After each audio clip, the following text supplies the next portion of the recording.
So welcome, everybody. I'm Joe Velarde. I'm the CIAC liaison for boys and girls volleyball. Welcome to our rules interpretations meeting. Got a couple CIAC points to go over with you before we turn it over to Jim Borbis. First of all, we distributed the girls packet. It's online. Please make sure you read your packet. Quite often we get questions that are answered in the packet in advance. Plus, we don't want you or your team to miss anything or get penalized. Please read your tournament packet.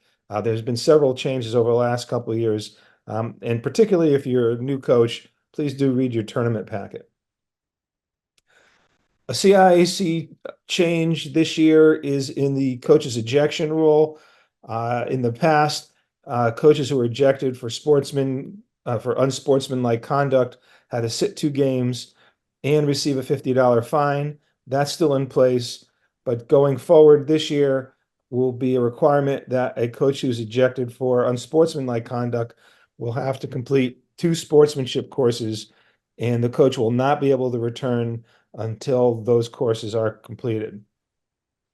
A third thing that I wanted to point out is, just as a clarification, this was in play last year, but for this year we put it in the tournament packet just to clarify that if you play an out-of-state game and you win that game, you get 10 power points for a win versus an out-of-state game, regardless of what their record is. So 10 points for a win versus an out-of-state opponent. And the other thing we clarified in the tournament packet that we wanted to point out is that there are no student line judges allowed at any level. So some folks wanted to use students for line judges at the JV and freshman level. You should know that our athletic directors are completely against this and will not support students being judges. Schools can train adults as judges as long as they're not a parent, but no student line judges at any level going forward. So at this point, we'll turn it over to Jim. If Jim, you wanted to share your screen and go through your presentation. If you have any questions, again, this is being recorded, so just put your question in the chat and Jim will go through those questions. Again, you could email Jim with any questions for rules, or email me with any CIAC questions. We'll be glad to respond to you as soon as possible. So Jim, it's your show. Okay, Joe, thank you. Okay, good evening, everyone. Let's move on. Here's your 2024-2025 PowerPoint rule presentation. This should last about 30 minutes, even though there's 4 rule changes. There's a number of points of emphasis from both Federation and a handful of issues that I've added on for you. Okay, let's see here.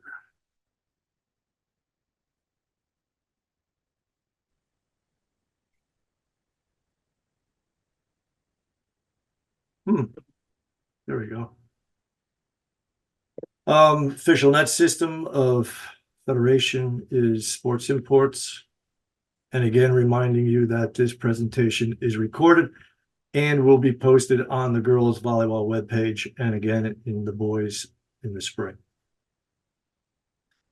We are Region 1, the Northeast, which includes New York, New Jersey, and the rest of New England.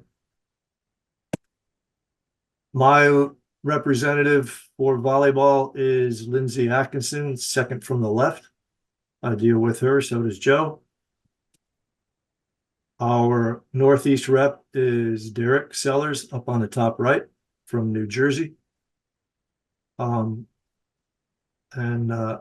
don't really ever get any information from our reps, unfortunately, but maybe this year. From Federation, they have all access digital platforms. You can go check that out on the NFHS.org website. Also a mobile app.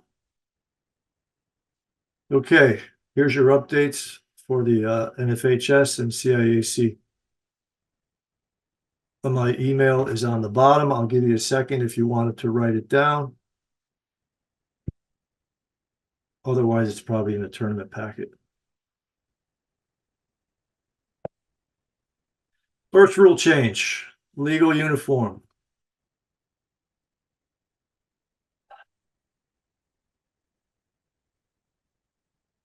A player may change uniform numbers without penalty when the uniform is damaged or has blood on it.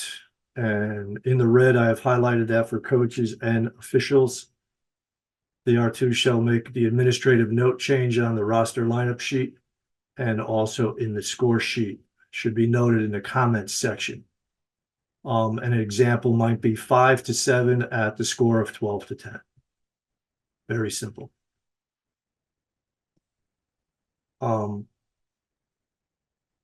First, referee responsibilities. New this year, all players on the roster, not just starting players, may stand on their respective end lines prior to the first set. Non-starters go back to their bench after the anthem. In the past, a number of schools have done this, and our state association has allowed it. Some only put the starters and the libero on the end line. Whatever you choose to do, that's fine. But this clarifies it in the rule book, because in the past, it was only the starters plus the libero. And last fall, during the state association surveys, was the questions, do you allow all your rostered players on the end line for the anthem? And I said, yes, that is an option. So that's why it's in the rule book, because probably most of the regions said the same thing. Something that is new this year, but is not done in Connecticut under CIAC guidelines. If associations choose not to switch sides between sets, the line judges must change sides. So you may see that in the rule book. Ignore it, because we don't do it here in Connecticut. Injury regarding the libero. Teams may substitute, starting this year, teams may substitute during an injury timeout for the libero replacement if the libero is injured or ill. So in the past, the replacement had to come in for one rally and then go out on the next dead ball. So that's been updated to where during this injury timeout, the libero replacement can come in and go to the substitution line, and then the coach can request a substitution. Oops. And no other substitutions may take place at this time. The R2 will double whistle and perform the standard protocol for the substitution. Okay. So when you do this, make sure you just be patient. And that is it. If you have any questions, enter them in there. Joe, if you can monitor the chat and cut in on me, if there are any questions, we'll answer them at that point. Okay, the editorial changes for this year. Clarification on the terminology of overhead versus now is overhand, which many coaches for years, and I did it at myself as a coach, I never said overhead, I always said overhand. So the nomenclature has been changed where necessary in the rule book to overhand. Okay, overhand pass, overhand this, that, the other. On the libero tracker was the assistant scorer. They no longer want the libero tracker to cross out every entry. They only want a cross out or a slash, for example, where there's an actual substitution that would mirror what's going on in the scorebook. So for example, in service order number 1, you see 6 came in as the replacement for the libero, and then 2 was substituted in for 6. The 6 is now slashed out. So now when the scorer asks their assistant scorer, hey, how many subs do you have? I'm not sure I have the right amount. They can quickly look at all the slashes and total them up and quickly tell them and confirm what those substitutions are. That's why at the bottom of this libero tracker thing, they have a substitution thing. I don't know if that has to do with the score or if this is a new tracker sheet coming down the pipe I went on the Federation website and I haven't seen this, but that's an interesting new change. It also indicates the number of service per rotation in addition to substitutions. So if there's any questions on that, just enter it in the chat. Editorial changes, medical alert shall be taped or may be visible. Religious medals or other religious items should be taped to the body and underneath the uniform. 543, mirror the second referee signal for timeout and substitution. R1s have always been supposed to mirror a substitution or a timeout from the R2. I think this just adds nomenclature in the rule. No participant, team personnel, yada, yada, yada, boos, all that other stuff. Hopefully we don't ever see that. One note I added at the bottom, all bracelets of any kind must be removed. Okay, in the recent years, we've had friendship bracelets, all kinds of things that the players say they can't remove. That's not going to fly. Okay, all bracelets of any kind must be removed. If it is a medical bracelet that specifically cannot be removed, then it should be pre-wrapped to cover it. Okay. Any medical bracelet that can be removed should be given to the coach or trainer to hold on to for the match. Any questions at this point? You can enter them in, and Joe will let me know. Okay, the review of important changes in the prior years, recent years. This is from last year. Just reviewing, in the blue-gray area is the coaching zone in the first slide picture during live ball play. Okay, that's 6-foot buffer of the replacement zone. Okay, that's about the distance you should be from the sideline during live ball.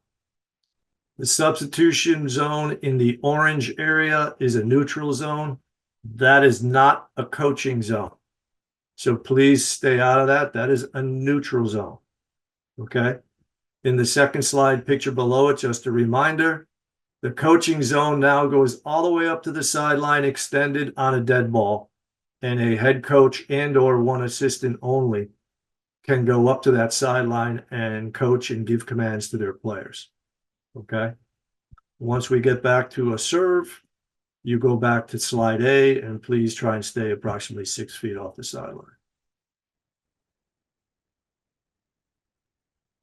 At the very last point I'll make at the bottom of that slide, of course, coaches will be allowed in the sub zone and when you change side, as always, and in special cases like injuries, equipment issues, where you might have to fix something on the net pole for the official, et cetera, okay?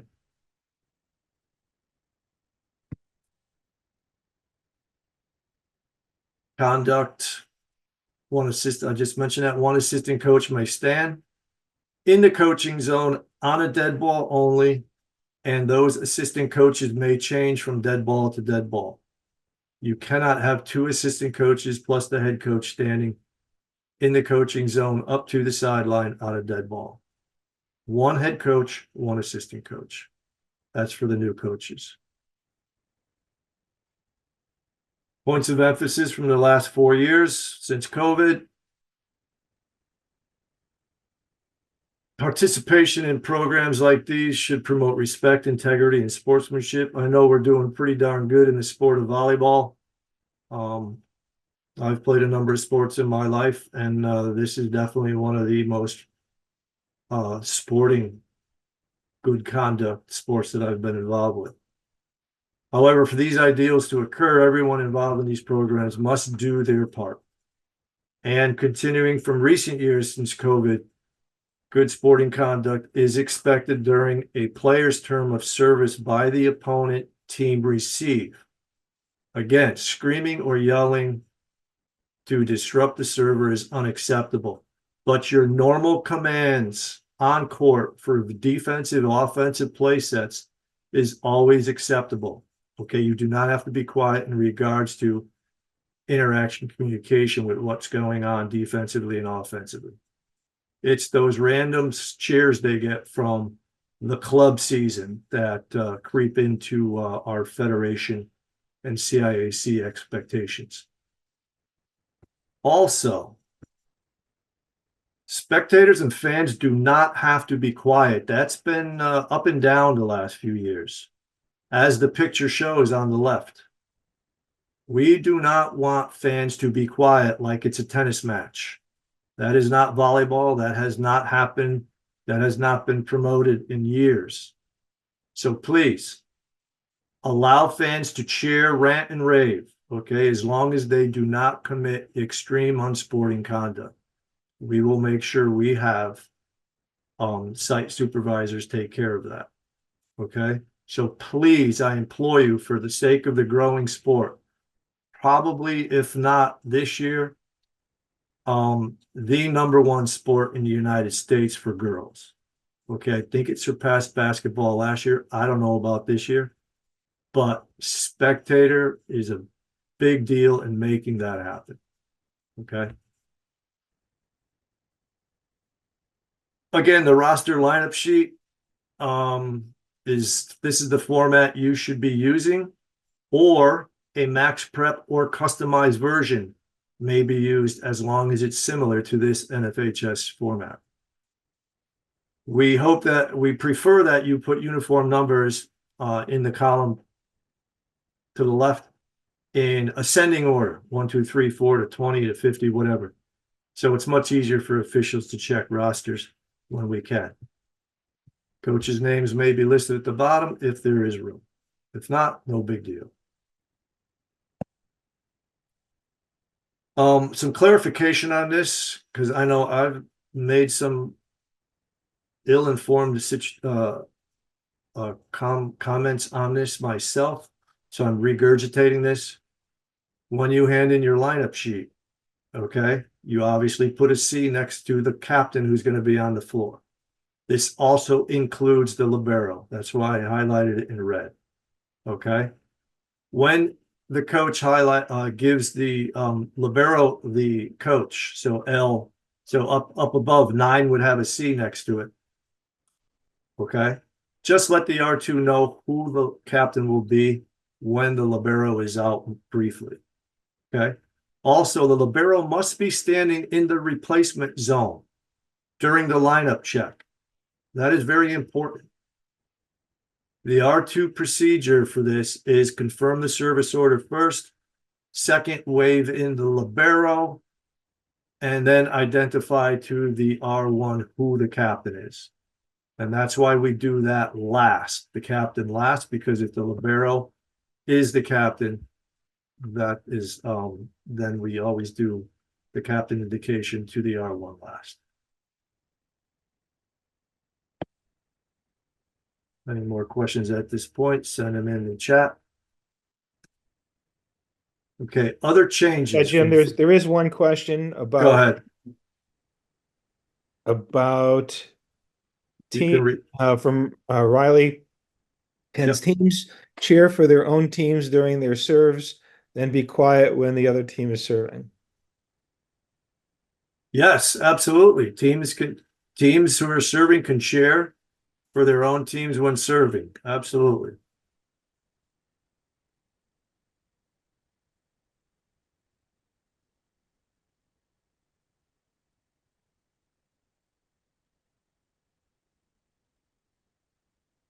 Okay, this is something new this year from Federation.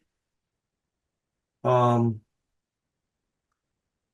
so everyone's aware, I just entered my second year this summer as the president of the CSBVO, which is the Connecticut State Board of Officials. That is a minimum of 2 reps from each of the 3 officiating boards, plus the boys' side during the spring. And we decided basically that this was the way to go. And this aligns with what's happening at the next level in college in NCAA. At the end of the time warm-ups, the L1 and R1 will line up to the left of the pole, just like we have been, and the R2 and the L2, in front of the score table. The L1 and R1 will be the only ones who walk across the floor. Okay, in this case, during the season, we don't have an LJ1 or an LJ2 unless schools all have adults that are either paid or volunteers. Okay, so the R1 will stand on the opposite side like normal, and the R2 will be table side, score table side. And the reason for this is it eliminates the R2's awkward walk through the players, the front row players after they are waved in by the R1. And it also eliminates the delay in checking lineup sheets. This protocol is the same when no announcement or national anthem is played. Players may go to their end line prior to announcements or from their bench when they are announced. So if you like calling out your players from the line, the bench, that's fine. You can continue doing those things.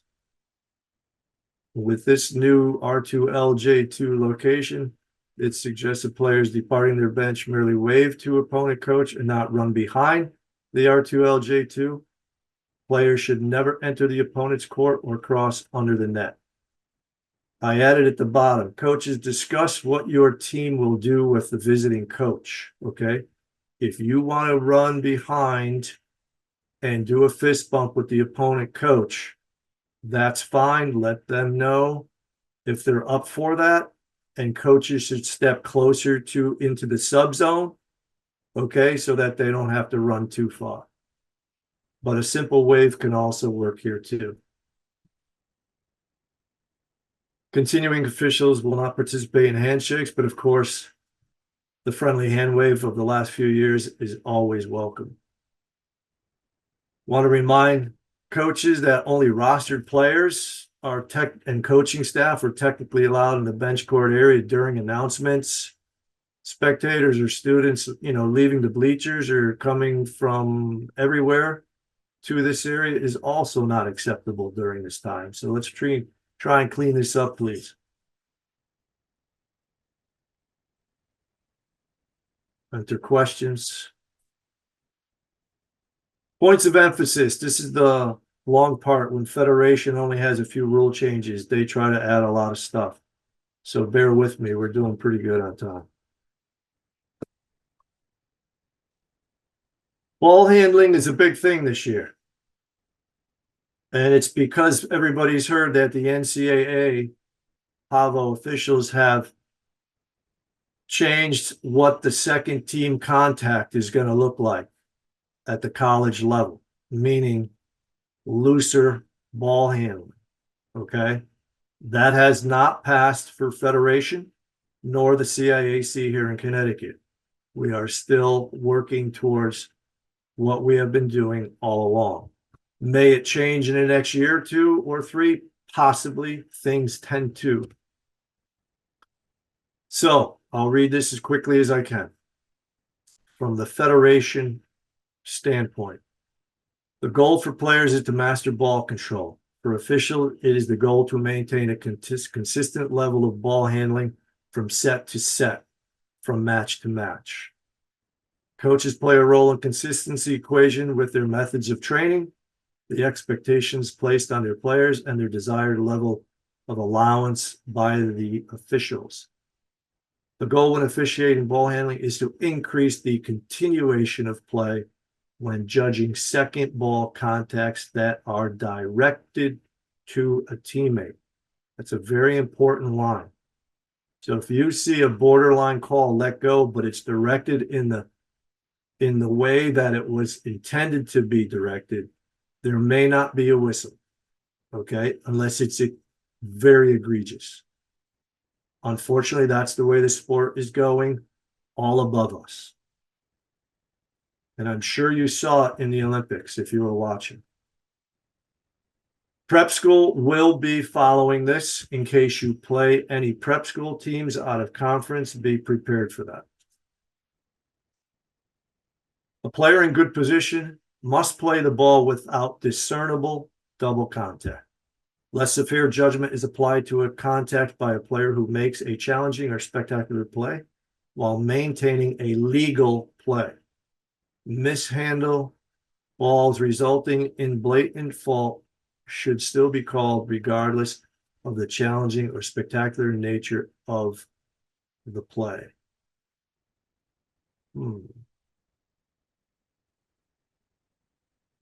Oops, my fault.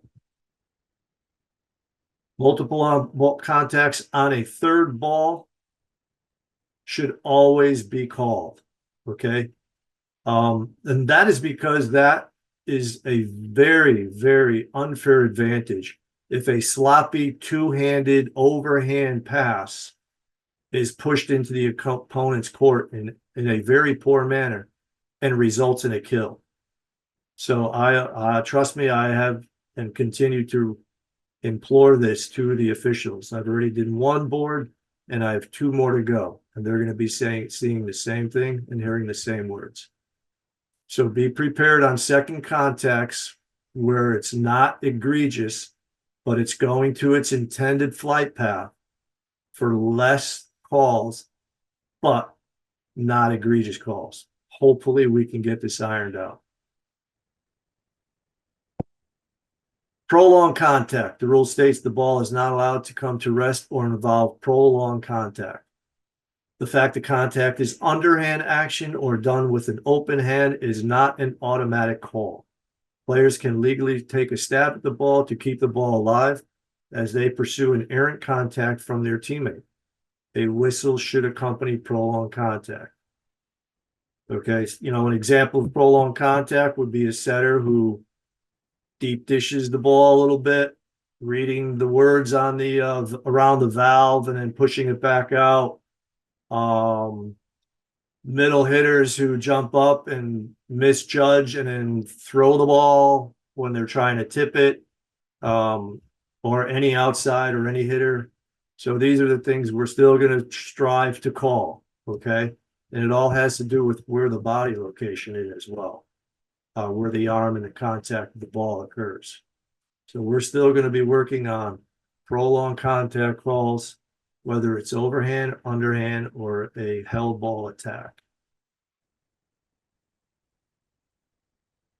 Players are utilizing the setter dump effectively while attackers are tipping the ball deeper into their opponent's court and tipping with more power. Officials must determine where the ball contact was initiated in relation to the body and judging how long the player continued the action while in contact with the ball.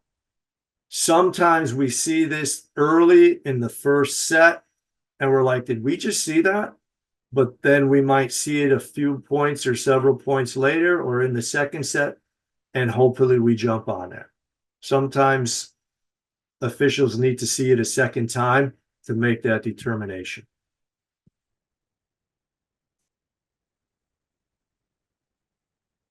This is from Federation.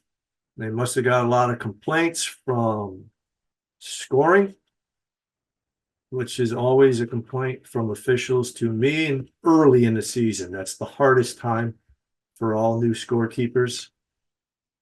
We would like to see scoring crews, scorer tracker, clock operator arrive by the time the pre-match conference is going on. That's right before the 20-minute warm-up starts. Complete all the information for the score sheet, and then be available for any information and directions by the R2 or other officials. And then secure the lineups on the score table in an upside down fashion. Collaborate with the R2 to ensure each team's lineup is correct. Establish a routine with the assistant scorer that is the libero tracker for the substitutions and replacements. Ensure readiness to the R2 after each substitution, et cetera, et cetera. One thing that we're going to be doing this year from the R2 standpoint is handling and managing our lineup sheets a little bit better. So when the first lineup sheet comes in from Team A coach, it will be placed upside down on the table. When the second lineup sheet comes in from Team B coach, that will be placed upside down next to it. Then the R2 will quickly glance at those lineup sheets to make sure there are no errors for preventive officiating and preventing any issues for you. And then both will be submitted at the same time through the home score and then the visiting team score. Once they are used by both, they will be placed down again on the table. And for most of you who've been doing this a long time as a coach, a lot of our officials have been doing that, but we're trying to make sure that all 100% of officials are doing that. And that is preventive officiating. This is an example of a score sheet well done. 2 colors is always best, red and blue, black and red, whatever. 2 different color pencils or pens. Very neat. There is a first page at the beginning of the scorebook that gives you all the information for training. And there is also a Federation, NFHS.org training video you can give your team managers and scorekeepers at the beginning of the season that they can continuously go on and look at.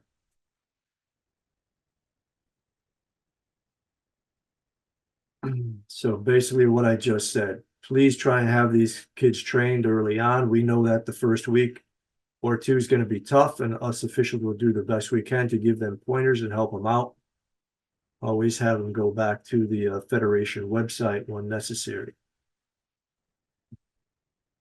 You do not have to buy your NFHS scorebook from Federation. There are 1 or 2 other books out there that are very similar, and then there's a bunch that are not similar.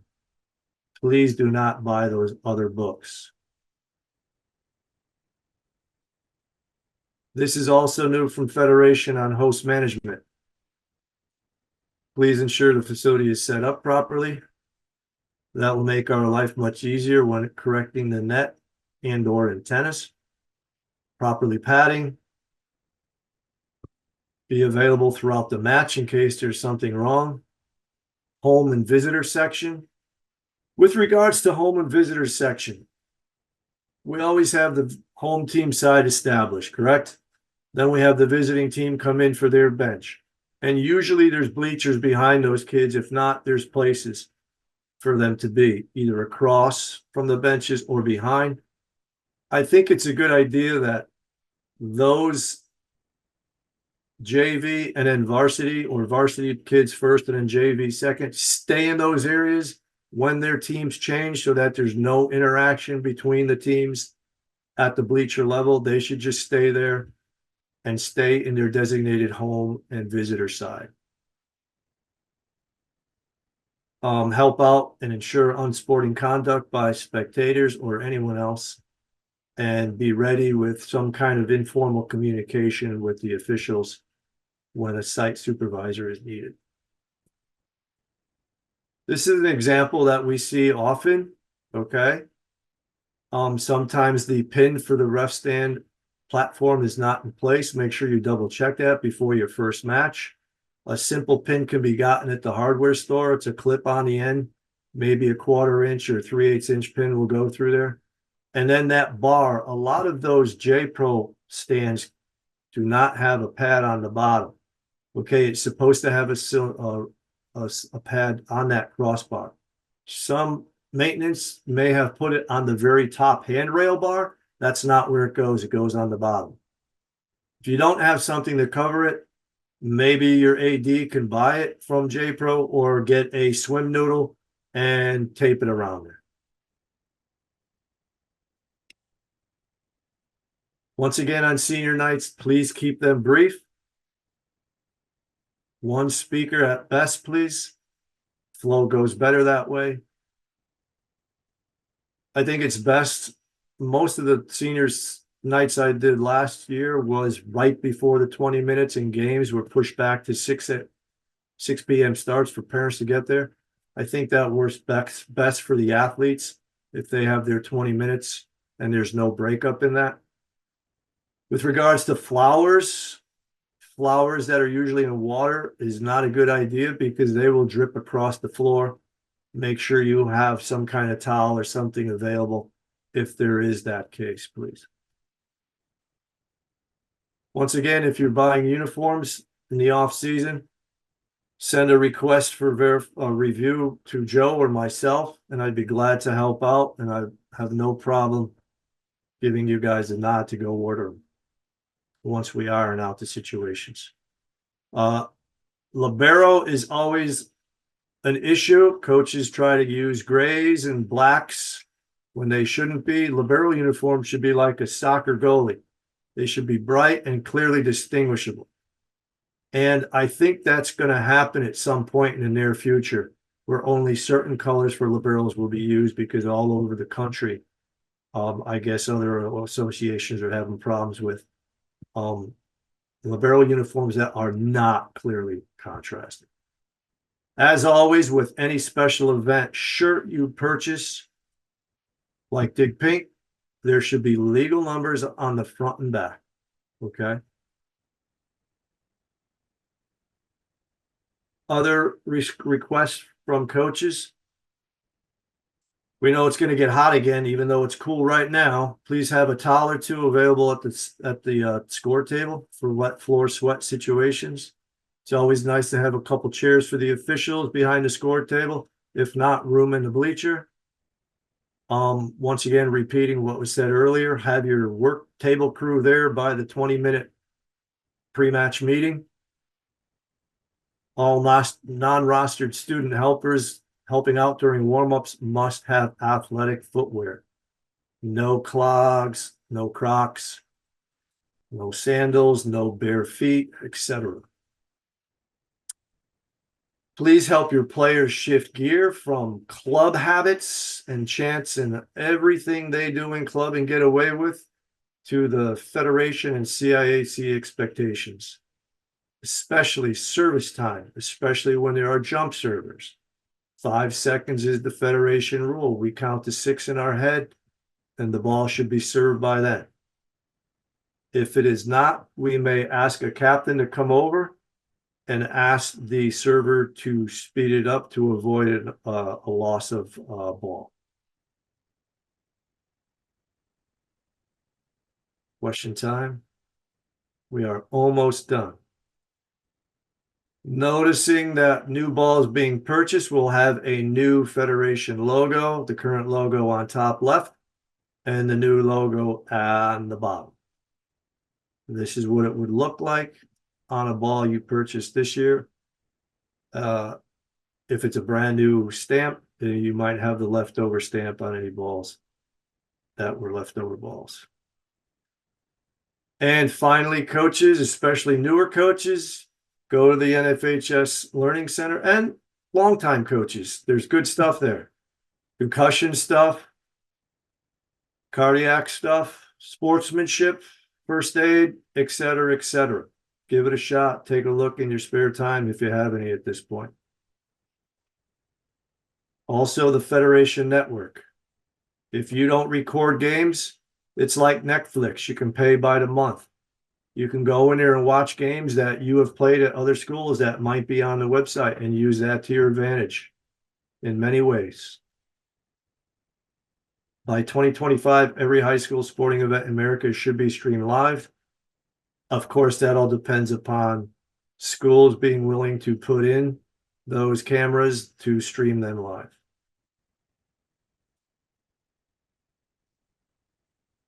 Over 1 million events scheduled to be recorded and given this year. That is all I have. Thank you very much. Again, if you have any questions, send them to Joe Velarde at CIAC or myself, and I would be glad to help you out. Okay, thank you very much, Jim. We appreciate your expertise and your time in making the presentation. Again, this will be posted on the website. If there's someone who cannot attend tonight, please let them know, folks in your league. We cleaned up all the questions that were in the chat. So we just want to wish everybody a very successful season. Joe, we have 7 questions. No, we cleaned them all up. You cleaned them all up. Good. Yep. Thank you. So we want to wish everyone a successful season. Enjoy your students. I hope everyone stays healthy and has a great year. All right. Thank you, Jim, and thank you, everyone.